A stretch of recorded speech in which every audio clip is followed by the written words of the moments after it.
Inquilab TV prime time news కి స్వాగతం.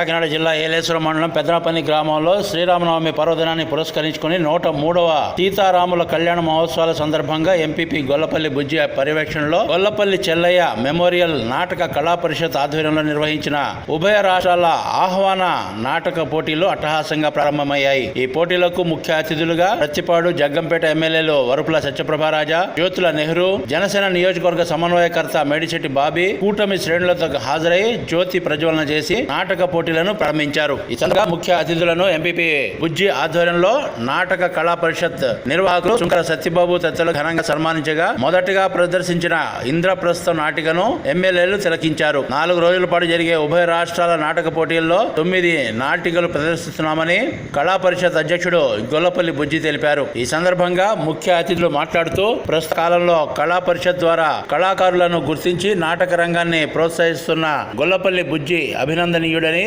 కళారంగాన్ని ప్రోత్సహిస్తున్న ప్రతి ఒక్కరికి పేరున అభినందనలు తెలిపారు. ఈ కార్యక్రమంలో నాయకులు ప్రవత సురేష్, యాళ్ల జగదీష్, గొంతిన సురేష్, పెంటకోట మోహన్, బొదిరెడ్డి గోపి, మూది నారాయణ స్వామి, బస్సా ప్రసాద్, చూతి బాబులు, ధనేకుల భద్రం, జిగటాపు సూరిబాబు, నూకతాటి ఈశ్వరుడు, గంగిరెడ్ల మణికంఠ, పలివేల శ్రీనివాస్, పలివేల వెంకటేష్, వనం మంగ, బచ్చల నాగశివ తదితరులు పాల్గొన్నారు.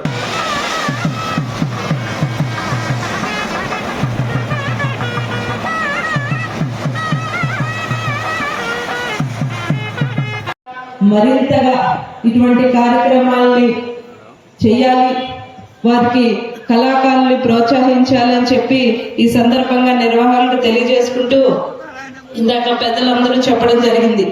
ఏదైతే పద్మనాభం గారి కళా పరిషత్తు, మా తాతయ్య గారి జ్యోతుల కళ, వారు కూడా ఈ రంగాల్లోకి ముందుకు రావాలి.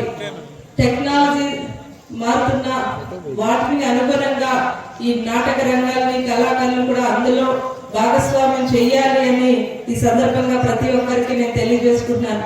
రాబోయే కాలంలో కూడా మరింతగా ఇటువంటి కార్యక్రమాలని చేయాలి, వారికి కళాకారుల్ని ప్రోత్సహించాలని చెప్పి ఈ సందర్భంగా నిర్వహణకు తెలియజేసుకుంటూ ఇందాక పెద్దలందరూ చెప్పడం జరిగింది. ఏదైతే పద్మనాభం గారి కళా పరిషత్తు, మన తాతయ్య గారి జ్యోతుల కళా పరిషత్, పద్మనాభం గారి గురించి నాకు అంతగా మాటల ద్వారా విన్నాను తప్ప ఈరోజు వీరందరూ మాట్లాడినప్పుడు వారు చేసిన సేవల్ని, ఇందాక నేను అక్కడ కూర్చున్నప్పుడు కూడా దీనికి సంబంధించి కొంచెం మాట్లాడడం జరిగింది. అందరూ కూడా వారి యొక్క చేసిన సేవలు, కళల గురించి, నాటక రంగానికి ఈ సందర్భంగా మనం మనకు అందివ్వడానికి అవకాశం ఉండేటటువంటి పరిస్థితులు ఉంటాయి. అది మరి ఇవాళ నిర్వహణ చేస్తున్నటువంటి నిర్వాహకులను కానీ మా బుజ్జిని కానీ చూసినట్టయితే చాలా ఆనందంగా ఉన్నారు. ఎందుకంటే నాటకాలు తీరు మారిపోయినాయి. ఇవాళ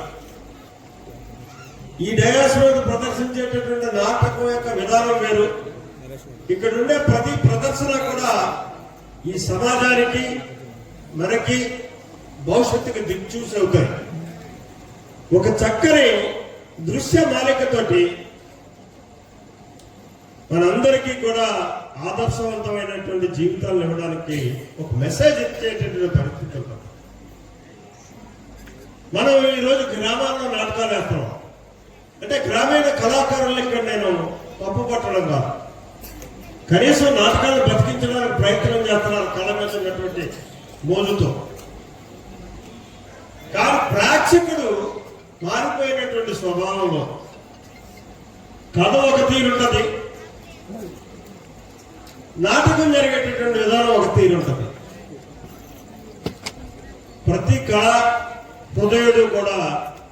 ఇంక్లాబ్ టీవీ వీడియోలు మీకు నచ్చినట్లయితే లైక్ చేయండి, షేర్ చేయండి, కమెంట్ చేయడం మర్చిపోకండి. సబ్స్క్రైబ్ చేయని వాళ్ళు వెంటనే సబ్స్క్రైబ్ చేసుకోండి. మా వీడియోలు మీరు వెంటనే చూడాలనుకుంటే కింద ఉన్న గంట సింబల్ని గట్టిగా కొట్టండి.